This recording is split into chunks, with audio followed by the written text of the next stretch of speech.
Good evening. Good evening too. Thank you. So we're here at the GLF with Nice Siyiapei from the White Mountain delegation. Yes. Yes, okay. So can you tell me a bit more about your role in the delegation? My role in the delegation of White Mountain, I work as an assistant in translation because people in the ground, they don't speak English. So I normally used to translate to them to create awareness, to make them understand on what we are doing in the restoration of the whole Kilimanjaro ecosystem. Okay, so your English is very good. Where did you learn your English and to translate? Okay, I went to school. In Amboseli? Yeah. Okay. But you're one of the very few who speak English, though, Yeah, you said. yeah. So how is that then? In our community, there before, people don't normally used to go to school, but years, like 20 years ago, they knew the importance of school, and that's the privilege that we got, and we went to school. I went I finished my O-level, and I'm looking forward to join the university and get my degree in business. In business? Yeah, management. Okay, lovely. And what business do you want to go into when you're... I want to be an entrepreneur. Yeah. Okay. And to help the Maasai community, or to like what do you... Yeah, to help the people there down, to teach them the business idea, how to make their own money, how to take their children to school, all those stuff. Okay. And then I understand you've also been part of the Green Africa project. You've been to Tanzania. Yeah. So what interesting things did you find when you were there?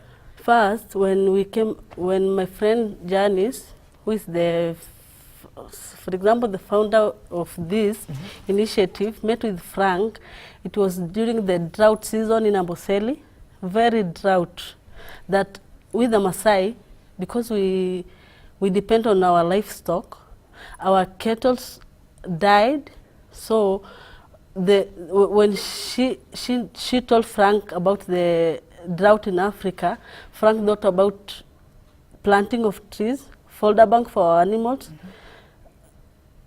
and all those stuff. And Frank sent us to Tanzania, Magugu.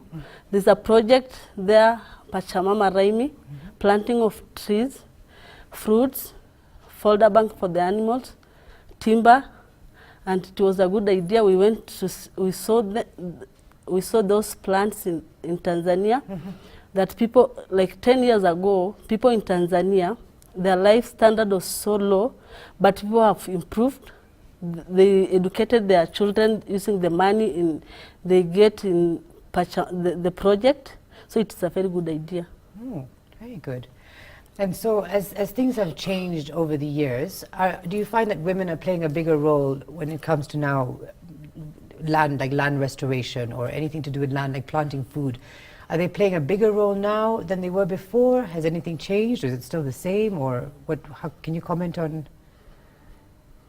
Yeah, they play a big role because in Maasai community, ladies they're not so much superior according to men. So, but these years, they are recognized because it's like every work, it's done by ladies, like building of the houses. Some of them, they go even to the garden. So we see them doing big works nowadays compared to years back. Right. They're even the one creating awareness about, for example, air pollution, because they see weather patterns, things like those. Okay. So after you saw the Green Africa project, have you guys done any and tried to implement any of the things that you've learned in Amboseli at the moment? Have you started anything from what you've learned? Have you started planting trees, or is there any work that's already started, like actually begun? No. Our project has like only 8 months since we met the donors, Frank, Leo, and Wim. But we are on the process. We are done with writing of the proposals.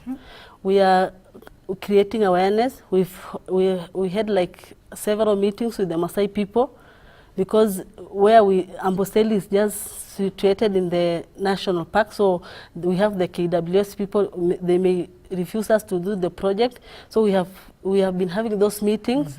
We have tried to show the people the importance of tree. We have tried to show them that they should keep the few numbers of animals due to soil erosion. We want to show them the importance of zero grazing, keeping few number of animals, the importance of everything, so that when we start the project, they will really support us, because we need them in the ground. Great. So how do you feel? Because I know livestock is very important for Maasai, and now you can't keep as many because there's too many people. So does this sadden you? Does it make you sad that you can't have as much livestock, or are you looking at this as life is changing anyway, the world is changing, and we have to change our practices? They have to bear with the situation, because no matter how much they don't want to keep few number of animals, because they say that if you have a number of if you have a big number of livestock, you're superior in Maasai land. But because of the drought that it has been occurring, like after every 2 years, or after every 1 year in Maasai land, so most of the animals are dying. So they are also getting the importance of keeping a few number of animals that you can manage. Right, exactly. Wonderful.